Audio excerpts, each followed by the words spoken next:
far as that camera, I wanted to discuss a few things with you. So that morning, we saw Cecilia awake around 5:30 that morning. She leaves, you kind of follow her out, but almost 5 minutes later, you come back in, and that's you there.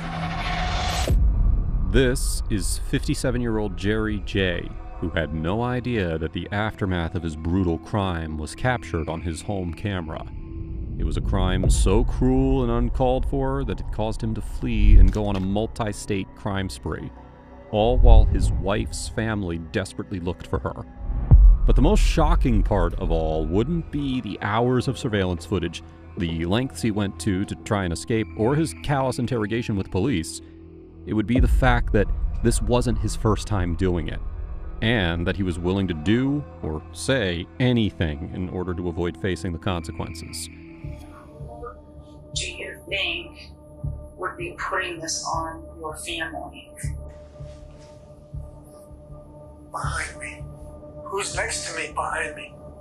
This is called black magic. These are for real. It's black magic. Skinwalkers can run 600 miles in less than 30 minutes. Wow. They're quick and fast. Trust me. I'm going to be dead within 3 months. Trust me. They really are listening up, yeah. Cecilia Finona, or Cece, as her friends and community knew her, was an absolute force to be reckoned with. A Navajo woman raised in New Mexico, she went into the Army soon after high school and served for 31 years, rising to the rank of Army Master Sergeant. While serving her country, she raised 2 beautiful children and dedicated herself to her community. When she wasn't standing up and demanding better resources and care for struggling veterans, she was helping out and advocating for other Navajo members. Not only was she a mother, but eventually she became a beloved grandmother, and throughout her entire life, she was a giving, hardworking daughter to her ill mother. In 2019, Cece was living in Farmington, New Mexico with her on-again, off-again boyfriend of over 10 years, Jerry J. She had known Jerry almost her entire life. A smooth talker, it's likely that she had no idea what he was capable of, or what he had done in the several years when she was stationed on the other side of the country. While she was serving her country, Jerry was home in Arizona, sinking his claws into an innocent woman and destroying an entire community with his selfishness.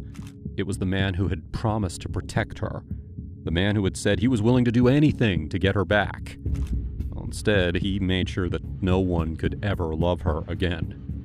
Jerry was immediately taken into custody, but unfortunately, law enforcement didn't adhere to his Miranda rights when he asked for a lawyer. When Cecilia suddenly disappeared after a fight with Jerry, her ill mother contacted relatives. When relatives arrived at the home, they were shocked to find a horrific scene. A trail of blood led from the porch down the driveway. Blood was smeared on the side of the home, and the bloody lens of Cece's glasses laid on the ground. In an effort to clean up, the trail of blood had been sprinkled with potting soil. It wasn't long before Cece's family was pointing the finger at Jerry J. A trace of his phone records showed that his phone shut off at about the same time as Cece's at the edge of town and had never turned back on. By tracking her bank statements, law enforcement came to a realization. Jerry had fled the state and was using her card at ATMs in Nevada and Arizona. Using these records, law enforcement was able to track Jerry down to Sparks, Nevada. 6 days after Cece was last seen, he was arrested on charges of possession of a credit card without owner's consent and fraudulent use of credit card. Upon his arrest, however, he was much more concerned about the tightness of his cuffs than asking any questions. Listen this up. Handcuffs, they're real tight on me. Which one? On my left side. Left side? Yeah. Oh, it gets real tight. Because it's hurting. All right.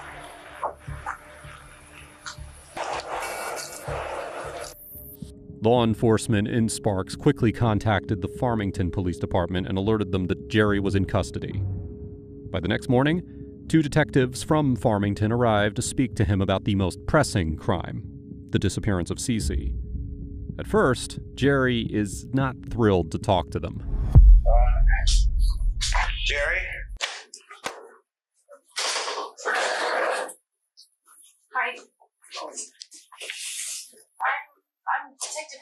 Chavez. I'm with the Farmington Police Department in New Mexico. Okay.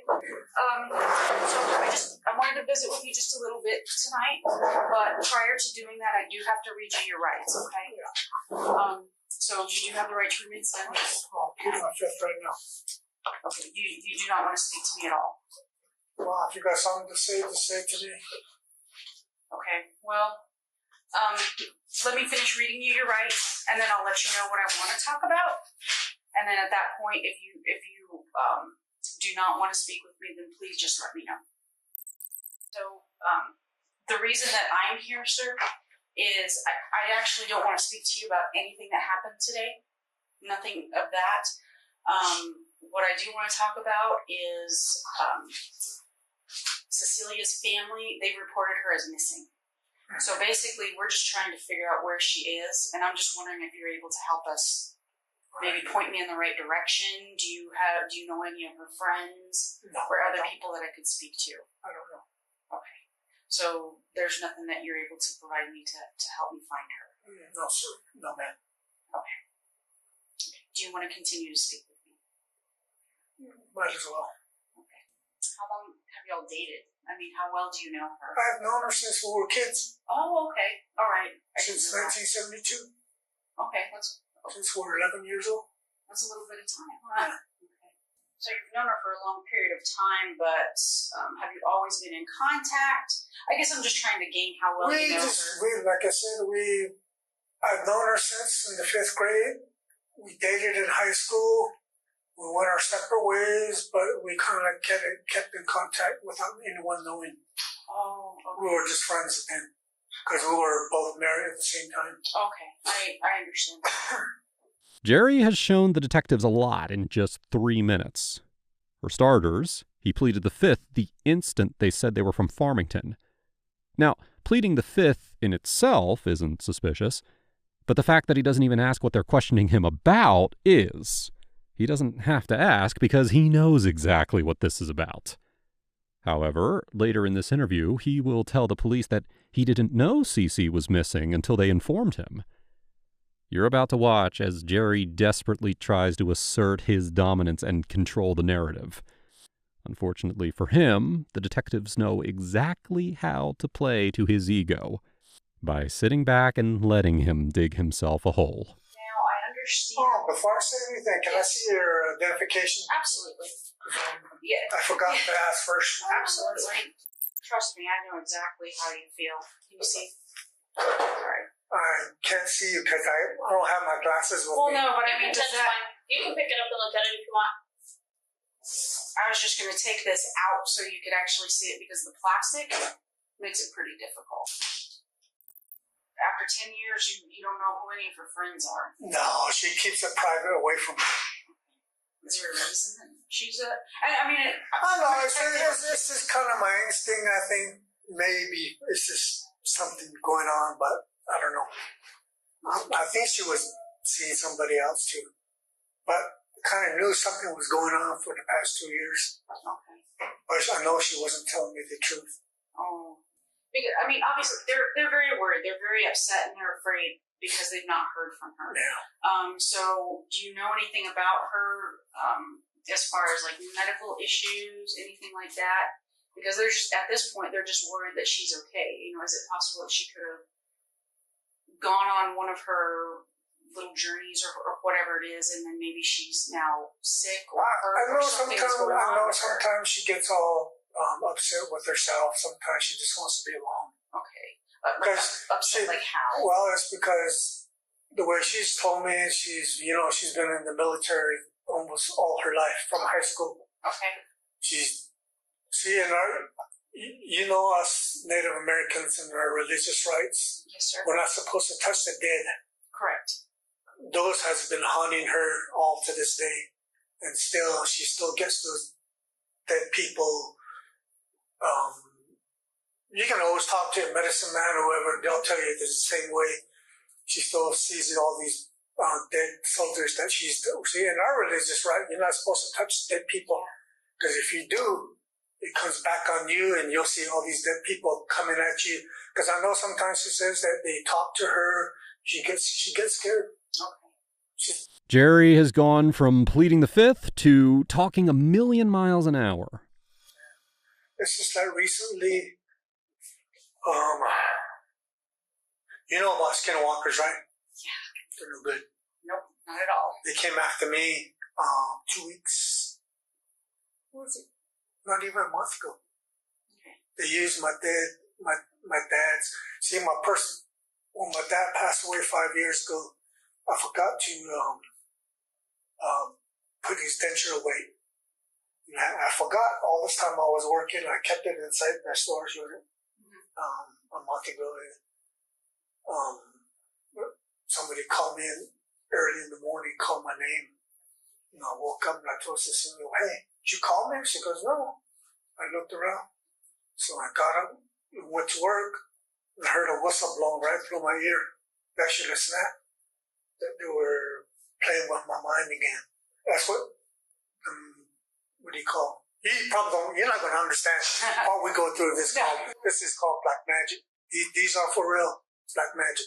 Skinwalkers can run 600 miles in less than 30 minutes. Wow. They're quick and fast. They're called shift changers. I'll have to look it up. You're right. Human beings can come into animals just like that, quick. They can walk as a skinwalker, 6-7 feet tall, and back to a normal human being. Like that walking. There's no good people. She understands. I'm sure you've never seen them, but you heard about them. I've hung out on the reservation a lot, and I've seen some things I can't explain. I don't know. I'll tell you this. When they were having her ceremonial done, when she first came back, it was like around 1 o'clock. I was sitting by the door. All her relatives, her mom were all in here. Medicine man was sitting just right down, and I looked this way. I saw a skinwalker walk right by the window with his whole... You're giving me chills when you say that. Trust me, man. A wolf's head, nose sticking out, walking like that on 2 feet. And that person went across. Our next door neighbor, Willie Brown, attacked them. Oh, man. So they had to call his brother to get it fixed. That skinwalker terrorized them real bad. So can I ask you a question on the skinwalkers? When was the last time that you saw one? Last time I saw one was 2012. Okay. That's when I was telling you about the ceremony. That's the Okay. first time I ever saw one. But I didn't see the face because they say if you see one, Yeah. you're gone. You black out. You never know what hit you. You don't believe me. No, I think it wasn't because he's never grown up around it or been around it. It's different. This is what they call black magic. You guys call them witch doctors, whatever. Us skinwalkers are the most powerful in the whole United States. More powerful than any other tribes. Anything you spit, your hair, they use that against you. Your clothing, that's why they never told us never leave your clothes hanging outside. Oh, really? Even your own footprint, they can use that against you. People out there are bad people out there. Trust me. I believe you. Well then let me ask this. When was the last time you saw her? So that we can, We're at the house. I left with the truck. Okay. What day was that? That was Friday. Friday. I don't know what day that was though. That was almost like the last day of the month or some sort. I think, yeah, because it seems like it's, I'm terrible with dates. Because today is what, the 5th? Yeah, oh gosh, today's Wednesday already. So, Friday? Did you say Friday or Saturday? Thursday or Friday, somewhere around there. Okay. So, I mean, did she say that she had any plans? She didn't say anything. Okay. I know she was talking to somebody on the phone real quiet. She didn't want me to hear, but I could hear a conversation talking to somebody. Okay. They were talking real low. Do you remember what time that was? Probably at nighttime. maybe 10 o'clock, after 10. Okay. Yeah. So it was dark out? Yeah. Okay. Do you guys have a house phone? Is it a house phone, or does she have a... We had a cell phone. Okay. Yeah. And she was talking on that? Yeah. Oh. Do you know the number to that? Oh, like I said, man, I know she's been talking a lot on the phone with someone real low. I could hear them talking, chit-chatting. Okay. And I always tried to tell her, I says, who are you talking to? I said, I'm not talking on the phone. She gets all mad and upset. I said, Celia, I can hear you guys talking real low. She gets all upset about it. So I don't know who she's talking to at that time. What does she say to you whenever you ask? When I ask her, she gets all upset. Okay. Can you hear any portion of what she's saying Oh, back? I can't, because since we're kind of I'm in the bedroom, she's in the living room. Okay. Yes, but I can hear them chit-chatting at night. Okay. Real low. I had to ask. Yeah. I mean, I do have good ears. Okay. Trust me. Let me ask it, does she text? Does she do that? She does, yeah. Have you seen any of her text messages or She something like that? She doesn't open up that phone to me. No? No, Okay.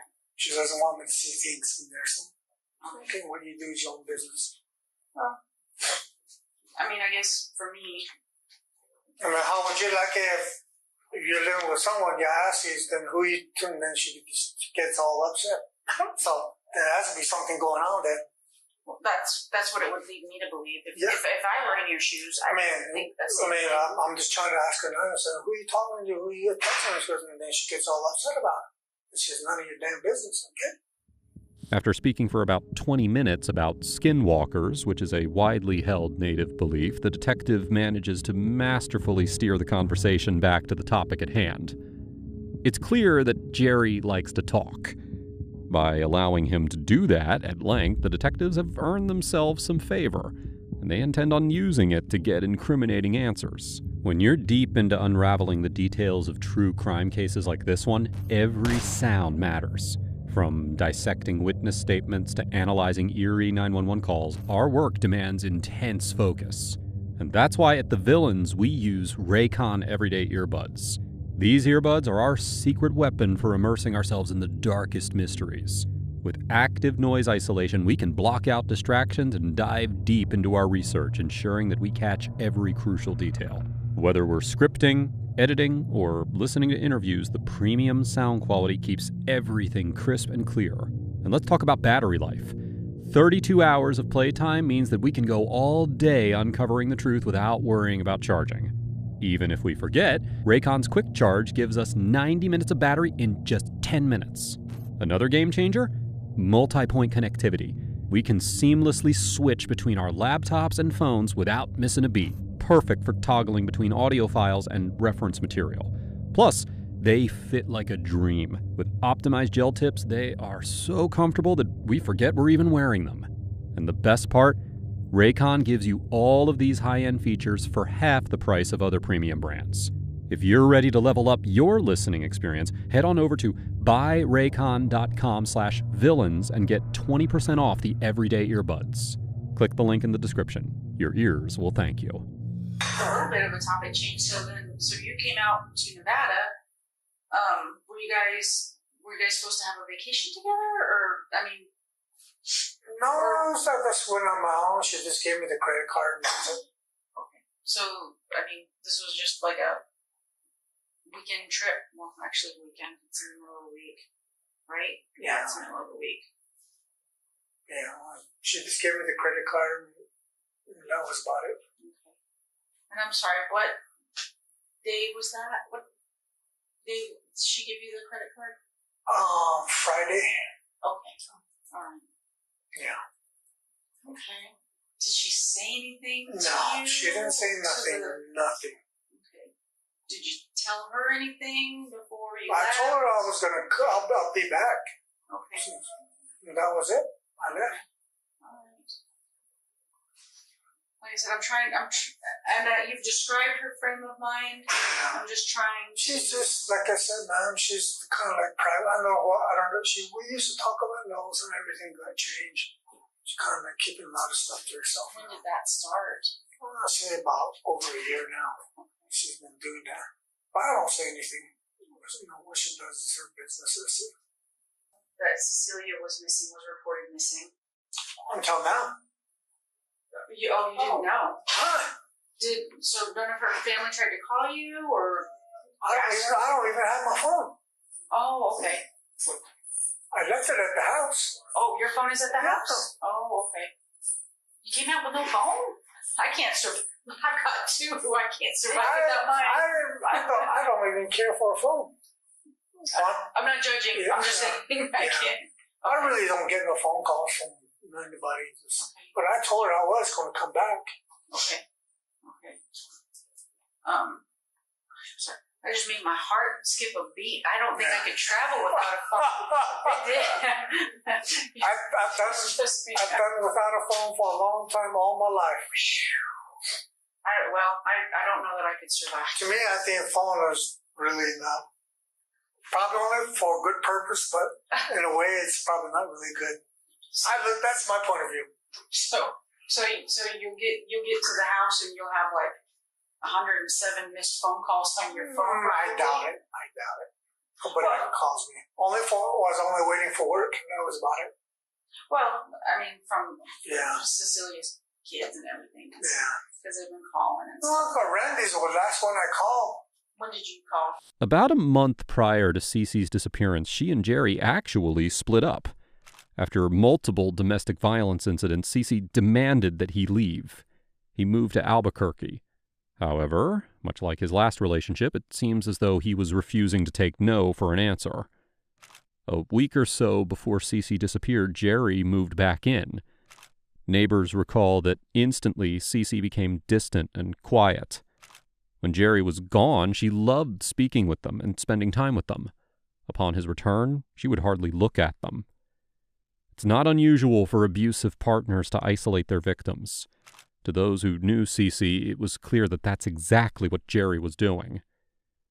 Jerry goes on to speak about the problems that the two were having in the relationship. He states that the two went and saw a medicine man, who saw images that indicated that the two were under attack by a malevolent force. At this point, the detectives are well aware that the only malevolent force is sitting directly across from them. Magic is causing you to get upset with each other? Probably is. That's what Paul said, because it did stated that Anasazi pottery. No, it was on the deer bone that my dad was on there standing. They saw me kneeling down. My mom was right behind me, and the light like this, and then she was right behind there. All four of us. And what do you think that meant? It meant death to all of us. That's what they told us. That's what it meant. Because of the deer bone. Would be putting this on your family. Behind me. Behind me. Who's next to me behind me? Behind me, who's next to me? That one. Ask that person. My sister. Really? 3 attempts on my life. Had me killed. Didn't do it. Because we had medicine man fix it for me. April of last year, I got hit Saturday morning. Some guy. Do you think that this perhaps has done something to her? I wouldn't doubt it. But she's hired people to do it, and she'll deny it. No, well, But let me tell you this. Some of us, I already talked to my cousin. I already done told some of my relatives who's behind this. Just recently, my cousin Lorraine says, my cousin, her sister Gloria called me and goes, hey, all of a sudden your sister Debbie comes up. All of a sudden, out of nowhere. So it's kind of strange you don't come around and visit us or talk to us. Next day, Lorraine's dog died. Gone. Lorraine was upset. And I told her, don't let my sister in. Because what they do, they put some kind of tape underneath so they can pick up your particle hairpiece. And they use that to go against you. And they can take you out. Do you think that your sister could be behind the reason that we can't get a hold of Cecilia? I wouldn't be surprised. Because me, Cecilia, who else do you know about it? Jerry is willing to blame skinwalkers and his sister before he'll admit that he has anything to do with Cece's disappearance to police. During the interrogation, it truly seems like Jerry believes the words that are coming out of his mouth. However, when he goes back to his cell, he tells his cellmate an entirely different story. On June 25th, Jerry's cellmate speaks to his girlfriend outside of prison and has her set up a meeting for him with the detectives. He spoke with them 4 days prior, but he refused to disclose any information. But now, after doing more digging, he's ready. Yeah. So I guess I can start from the beginning. He,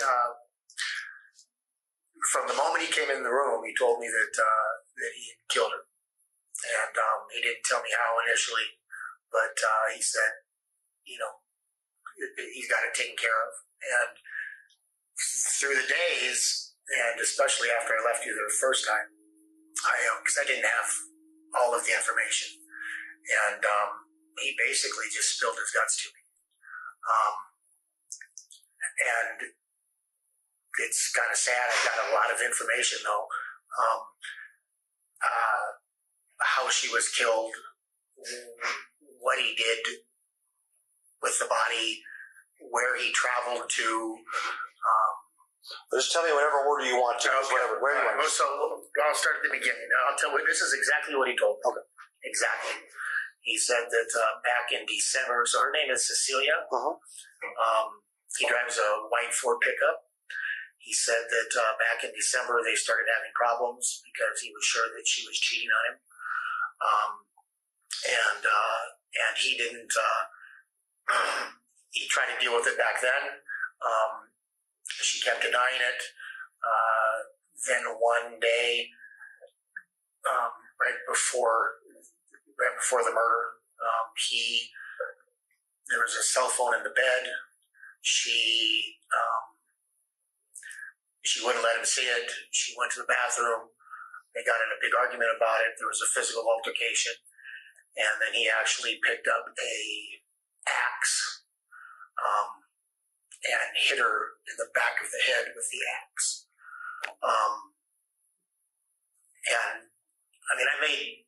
I tried to get some information when he told me that, like, damn, you cut her head off? And he said, no, he hit her with the blunt side of the axe. And she died. He then put her in his truck. I don't know what he wrapped her in or anything like that, but put her in his truck and took off. And he drove directly to Las Vegas.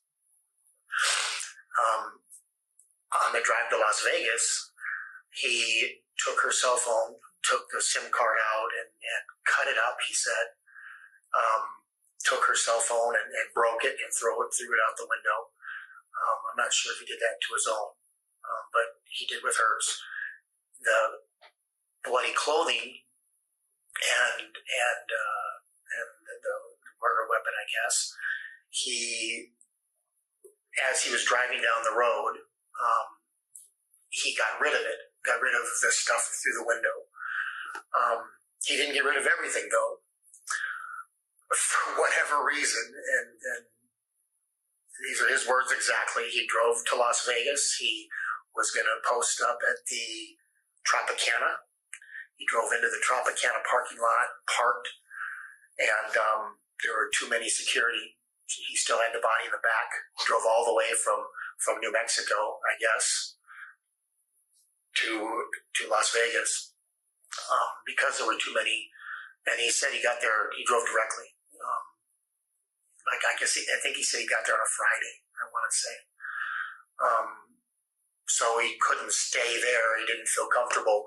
He ended up driving down the strip, just down the street from the Tropicana, went to a smaller motel, and parked the truck there. I don't know if he checked in. But he was pretty clear on the Tropicana thing. He said that he had parked and security had driven around and it made him nervous. He gambled in Las Vegas. And that evening, and then he got back in his truck and he drove to get rid of the body. He drove all the way to California, and I know so Barstow, I think, is what he said. However, he was in the state of California getting ready to get rid of the body, and some cars or trucks came up on him, and he got nervous and didn't do it because he was afraid that they would recognize the car or the truck if the body was found. He hopped back into his vehicle, drove back to Las Vegas, or damn near Las Vegas, and I tried to get more information, but it's kind of hard to ask. Of course.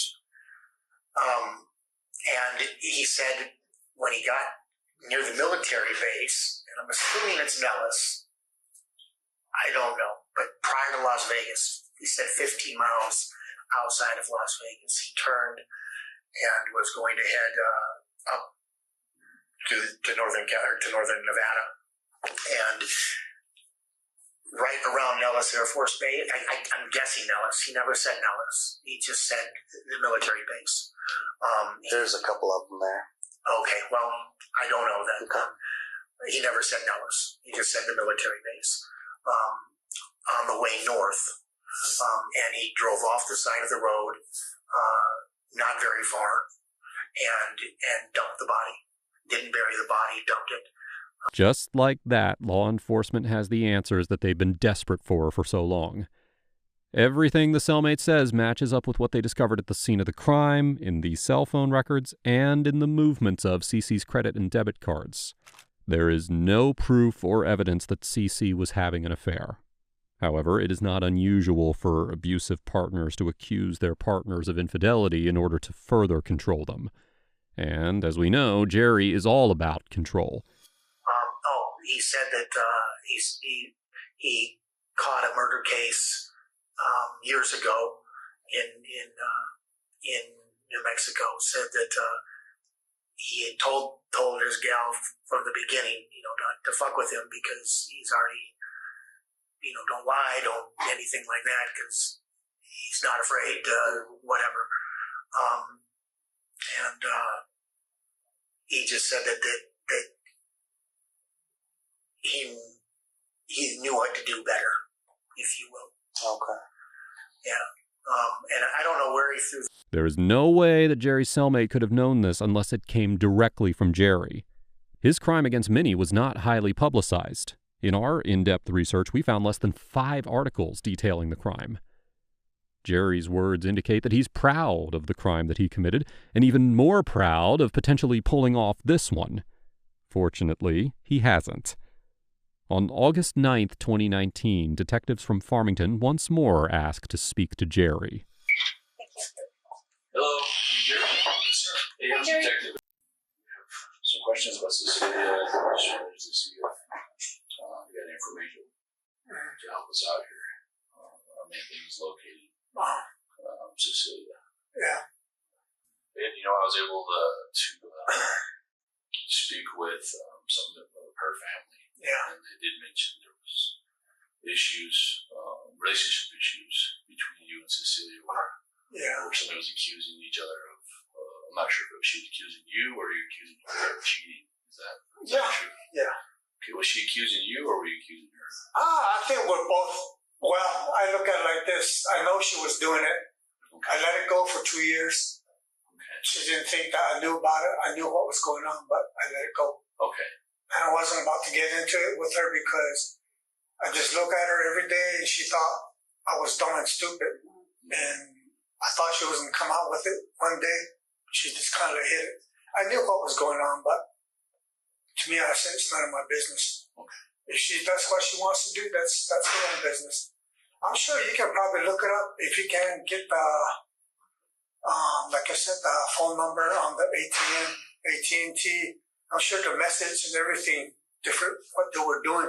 It'll probably go in that category. I think it's for like 2 years.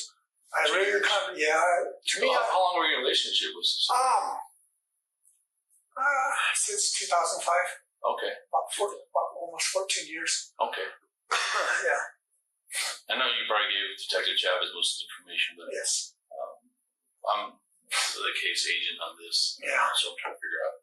So AT&T. Immediately, Jerry tries to paint Cece as a cheater, just like his cellmate claimed. Though he repeatedly states that he doesn't care and that her behavior is none of his business, the increasing tension in his body and his rising voice betray him. He's angry, and it's showing. By the way, if you're finding this video interesting so far, please make sure to hit the like and subscribe buttons. It really supports the channel. Now let's dive back in. So I was telling you about Randy. Randy showed me some text messages that you had sent him. Yeah. And I wish I had a copy of it. Still, let me bring my big binder in here. Yeah. But the text messages.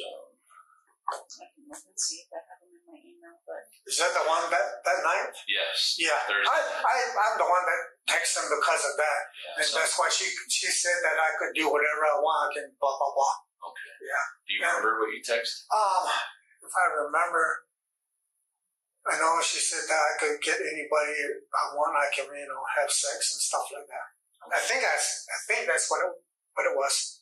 Okay. And that's what and then I said, I think your mom's crazy and things. Yeah, I do remember you did say that. Yeah. Text Randy. Yeah. I do. I think did you call him or just text him?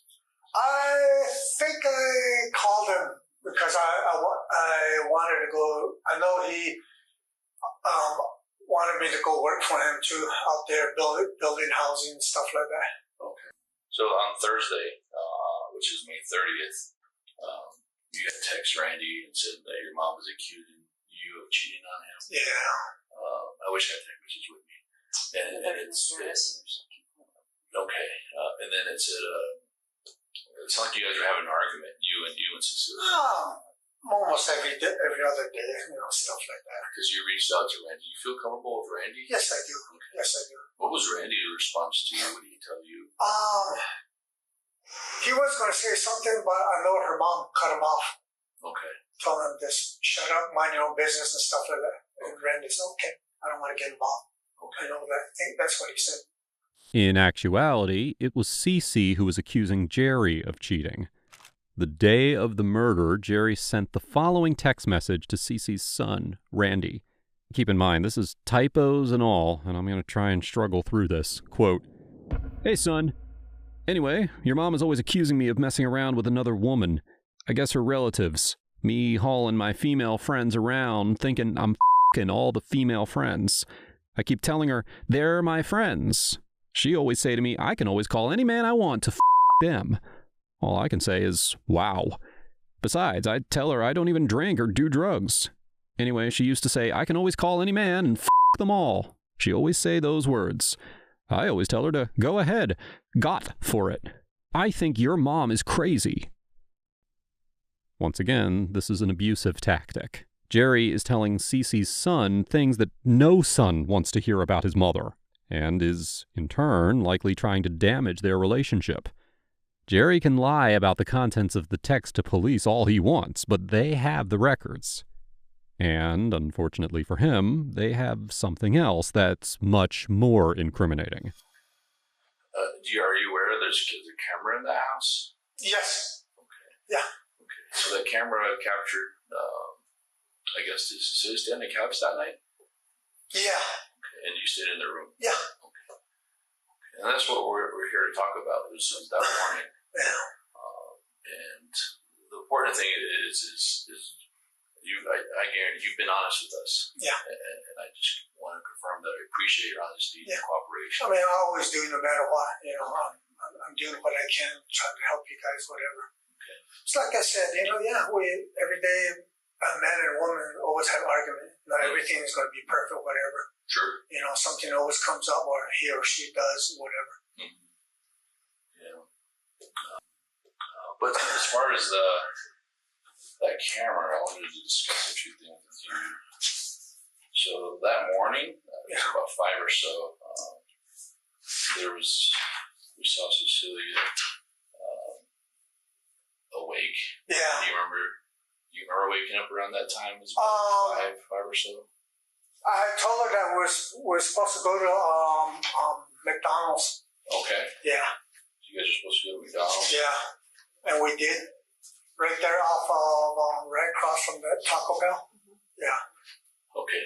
All right. So what's interesting is this was around like 5:30 or so. I wish I had my book here. But around 5:30 that morning, she leaves. You kind of follow her out.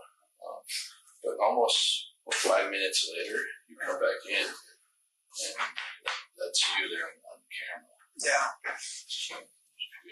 But the interesting about it is you come back in, and she never comes back in the house. Yeah.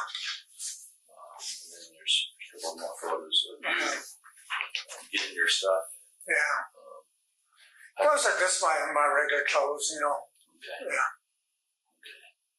So what's important about this is when we got involved in this missing person investigation, we found a lot of blood outside the trailer at the bottom of the stairs. We also found a piece of her glasses. And then what we see in this video is you have what appears to be a substance on your pant leg. And like I said, your honesty is really important, Jerry. Yeah. Looking at this, we know something happened out there. Yeah. And just tell us what happened, Jerry. You know what? Let me deal with this prison sentence, okay? I know you guys are going to transfer me over there.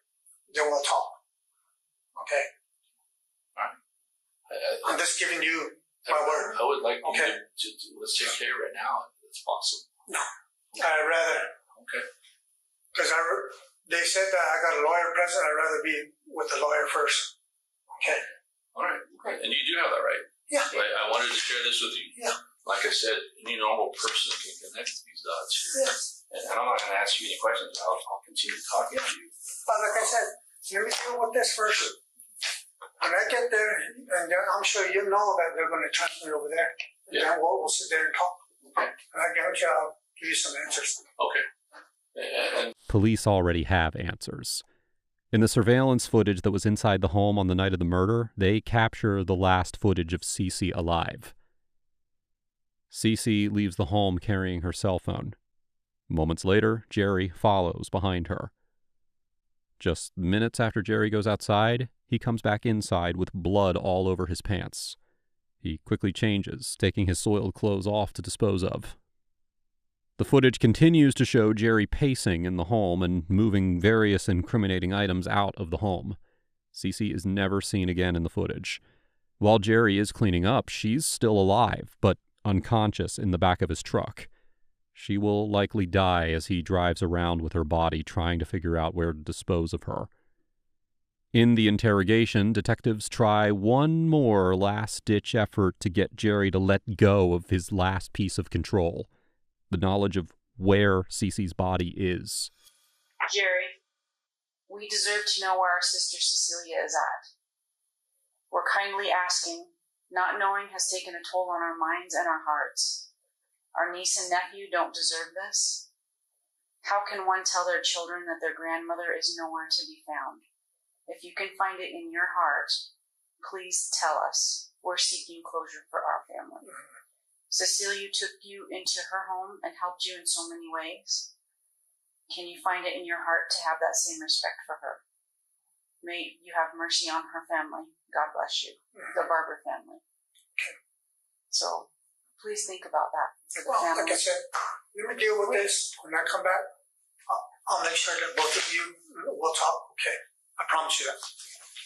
Okay. Because I'm not going to go say stuff without a lawyer present too. So. Okay. Yeah, because we met already. In December, after having no luck finding Cece's body, even using his former cellmate's tips, detectives request a meeting with Jerry. At the time, he's still serving his sentence for using Cece's credit cards, and he knows more charges are coming. Hey Jerry, how are you? Door closed? Yeah. Okay. Thank you so much. All right. Hi, Jerry. Do you remember me? Yes, ma'am. Detective Finona, you remember me? The Marshall County Jail. So last time we talked to you was 4 months ago. It was in August. Yes. And when we talked to you there, you made some statements where you wanted to take care of the charges here, and then we're gonna. And since you're here, you've already taken care of those charges. I just wanted to give you an opportunity to kind of tell us what happened that day. You know, we left off. Well, I was told by the people that represent me in Reno not to say nothing without a lawyer present too. Okay. That's what they told me. You have a daughter, correct? Yeah, but nobody talks to me. Sure. Especially when I'm in here, my family just stays out. We understand you love your daughter, and if something like this happens to your daughter, you would want us to do our due diligence and look. Probably not, because I do it my own way. Mm-hmm. Trust me. I got other ways to find people that know how to find people. Trust me.